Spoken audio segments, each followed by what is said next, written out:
কিরে কি খবর তো গো? বন্ধু ভালো আছি। আমগর তো বালা আর আছে কেডা? কালকে আমার বোনের বিয়ে, আজকে সন্ধ্যা গায়ে হলো, তোরা দুটা যাইস। আচ্ছা বন্ধু ঠিক আছে, আমরা না গেলে আর যাইব কে? গায়ে হলুদে অনেক মজা হইব।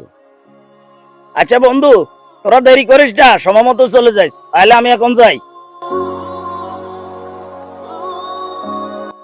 কিরে, এতক্ষণ তো অনেক আনন্দ হয়েছিলি, হঠাৎ করে দে এখন মন বেজার। এটা তো বন্ধুদের সামনে, বাস্তবে কোনো কিছুই ঠিক নাই। তাহলে এই মিথ্যা হাসি দেখাস কেন? কারণ এখানে কেউ কষ্ট দেখতে চায় না। তাহলে একদিন তো নিজের কাছে হারিয়ে যাবি। আমি তো অনেক আগে হারিয়ে গিয়েছি।